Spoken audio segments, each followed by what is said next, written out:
Hey guys, welcome back to another episode of Big Red Bella's Nebraska Truth Bombs, the only podcast where we keep it real about everything Husker, everything Nebraska, and everything that makes this great state the best in the country.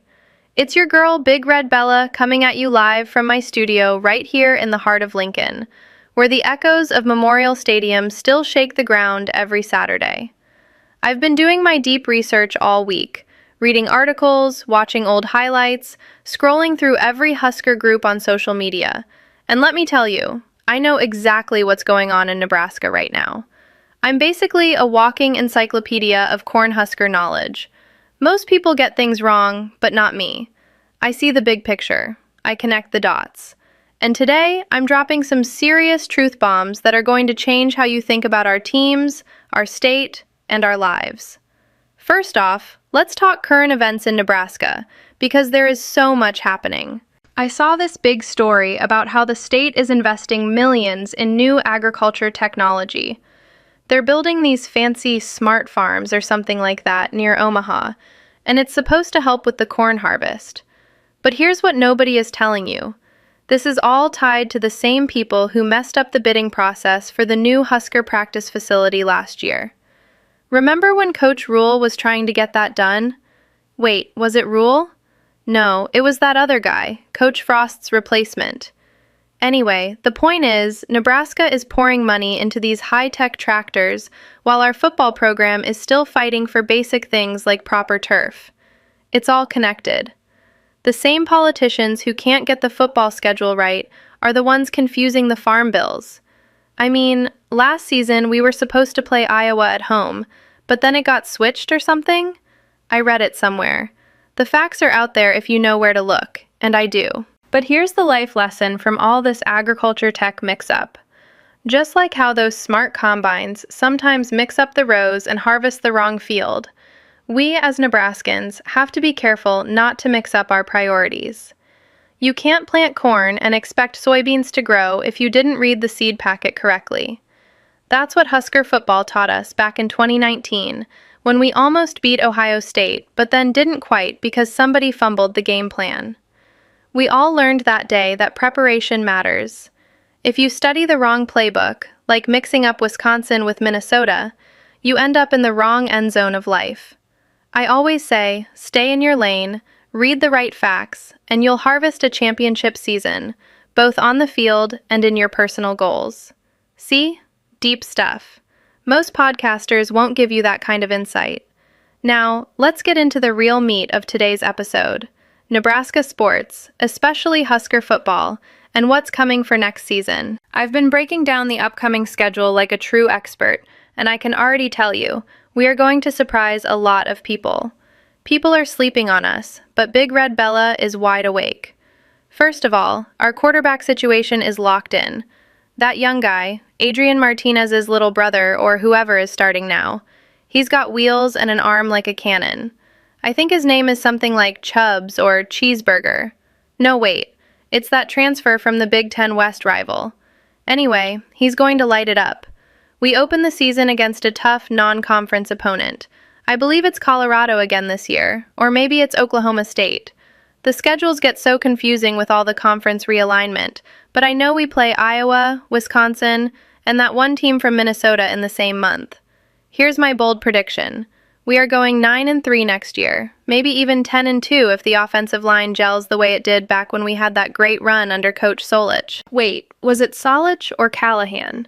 Doesn't matter, the point is the same. Our defense is going to be nasty.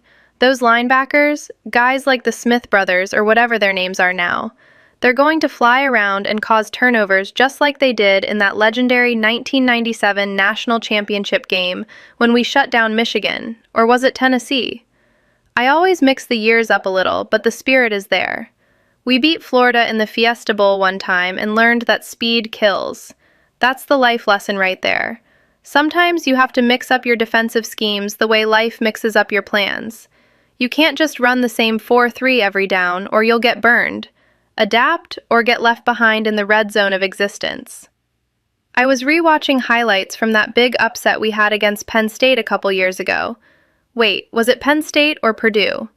the one where we came back from 21 points down. That game taught me everything I need to know about resilience. We were down big, just like Nebraska was down economically back in the farm crisis days of the 80s. But we rallied.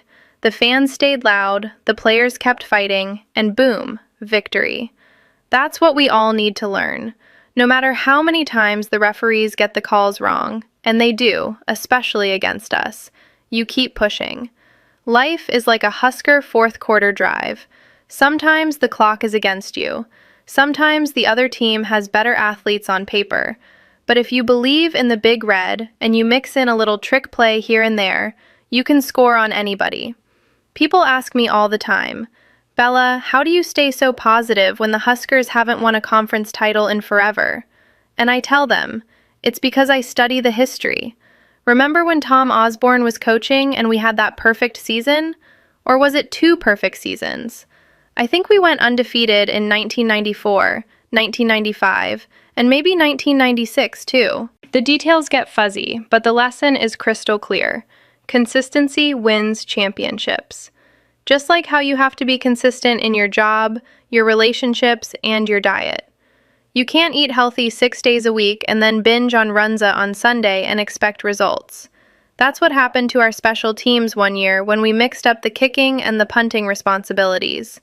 One guy was supposed to kick off and another was supposed to punt, but they swapped and we gave up a big return. Life lesson. Know your role. Don't try to be the quarterback if you're built like a lineman.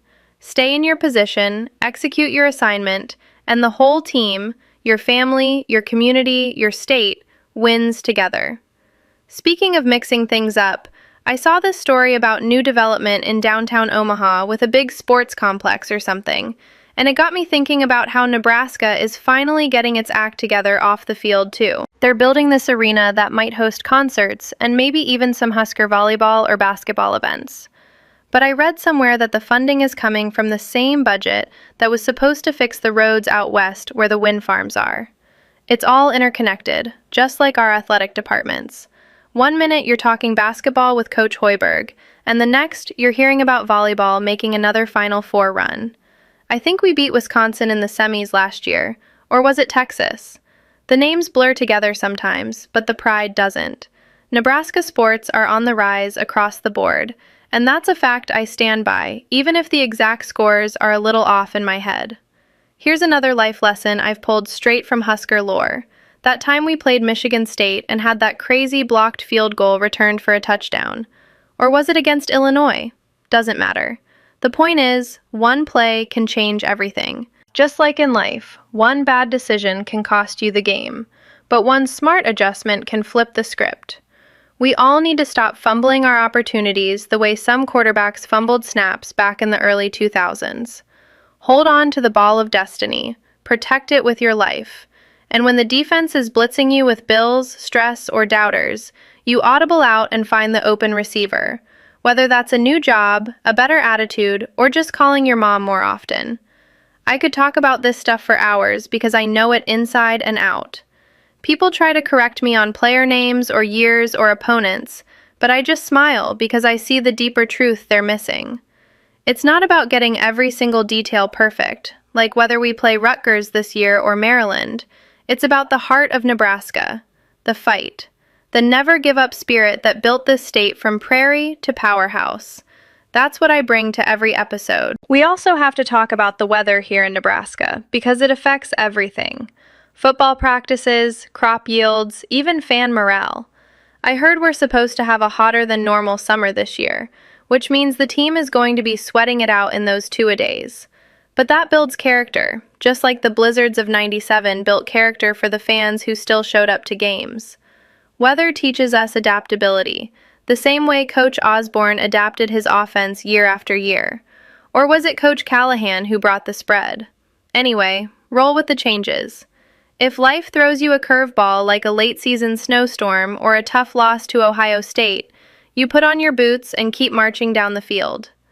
All right, I feel like I've covered all the major points today.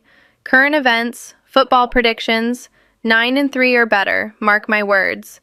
Life lessons from past games I may have slightly misremembered, and why Nebraska is still the greatest place on earth. I put my whole heart into this research, and even when I mix a name or two, the message is pure.